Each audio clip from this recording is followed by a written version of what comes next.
Hello guys, कैसे हैं आप सभी। आशा करते हैं कि आप सभी ठीक होंगे।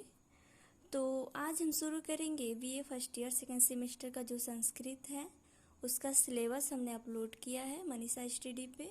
आप जाके वहाँ पे सिलेबस पहले देख लें, तब आपको समझ में आएगा कि जैसे कि उसमें क्या पढ़ना है और कितनी इकाई हम लोग को पढ़ना है।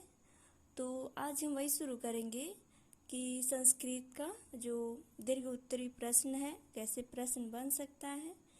तो आइए देखते हैं कि प्रश्न किस प्रकार से है कि गद्यकार पंडित अंबिका दत्त व्यास का सामान्य परिचय देते हुए उनके कृतित्व पर संक्षेप में प्रकाश डालिए। तो ऐसे प्रश्न आ सकता है। तो आइए देखते हैं कि संस्कृत साहित्य में पंडित अंबिका दत्त व्यास का जो जन्म है वह आदर के साथ प्रतिष्ठित है और आदर के साथ उनका नाम लिया जाता है। आज ये जनमानस को अपने कृति शिवराज विजयम से प्रभावित कर रहे हैं। मतलब कि इन्होंने शिवराज विजय जो है उसकी रचना इन्होंने किया था, जिसमें शिवाजी के शौर्य का वर्णन किया गया है, उनके शासनकाल का वर्णन किया गया है, शिवाजी के जीवन परिचय के बारे में हम लोग पढ़ेंगे। तो आज हम देखते हैं पंडित अंबिका दत्त व्यास जी का जो जीवन परिचय है। तो देखते हैं कि व्यास जी का स्थिति काल पूछ सकता है। जैसे कि प्रश्न दो तरह से बन सकता है कि व्यास जी का स्थिति काल बताइए। तो 1858 से 1900 ईस्वी तक इनकी स्थिति काल था। तो देखते हैं कि और इनके पूर्वज राजस्थान में जयपुर राज्य के अंतर्गत मानपुर ग्राम के निवासी थे। इनके जो पूर्वज थे वो राजस्थान के जयपुर ग्राम के मानपुर ग्राम में निवास करते थे, किंतु इनके पितामह वाराणसी में आकर बस गए थे। व्यास जी के पितामह का नाम राजा राम शास्त्री तथा पिता का नाम दुर्गादत्त था। पिता दुर्गादत्त भी एक मान्य साहित्यकार थे। तो आगे देखते हैं कि ये तो इनके स्थिति काल के बारे में हम लोगों ने पढ़ा, उनका जन्म और उनके जो पितामह थे उनके बारे में। तो अब हम देखेंगे कि अंबिका दत्त जी का जन्म। तो पंडित अंबिका दत्त व्यास का जन्म सन 1859 ईस्वी में हुआ था। वहीं उनका अध्ययन संपन्न हुआ था। पंडित अंबिका दत्त जन्म से ही प्रतिभाशाली थे। उनमें कवित्व शक्ति जो थी वो जन्मजात पाई जाती थी।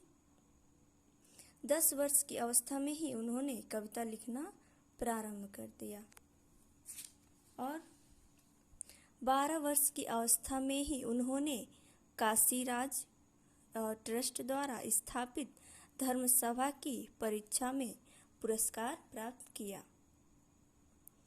उसी समय इनकी कविता से प्रभावित होकर एक जो तेलंग विद्वान थे उन्होंने इनको सुकविरेशु कहा, मतलब कहकर सम्मानित किया था। फिर भारतेंदु जी ने इन्हें सुकवि की उपाधि प्रदान की थी। फिर देखते हैं कि जैसे कि बाल विवाह का प्रचलन होने के कारण इनका विवाह 13 वर्ष की अवस्था में ही अल्पावस्था में ही हो गया था। जयपुर के शीलावटी के मोहल्ले में इनका जो है ससुराल था। आपके पिता दुर्गादत्त जी मात्र पौरोहित्य कर्म से ही अपने परिवार का पालन पोषण करते थे। व्यास जी का पारिवारिक जीवन अस्त व्यस्त तथा कठिनाइयों से परिपूर्ण था। इनके पिता कथावाचक थे, अतः उससे होने वाली जो सीमित आय मतलब उससे जो धन प्राप्त होता था उससे ही परिवार का भरण पोषण होता था। सुख सुविधा का तो कहीं नाम ही नहीं था, परंतु अर्थाभाव होते हुए भी व्यास जी की शिक्षा निरंतर चलती रही। अब देखेंगे कि व्यास जी की जो रचनाएं हैं। तो व्यास जी की बहुमुखी प्रतिभा के धनी थे।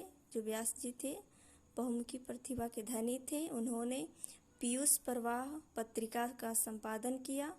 आपने अपने जीवन में 80 रचनाओं का प्रणयन किया, जिनमें शिवराज विजयम उपन्यास है, फिर सामवतम नाटक है, फिर गुप्ता शुद्धि प्रदर्शन जो है वो अबोध निवारक आदि इनकी रचनाएं हैं।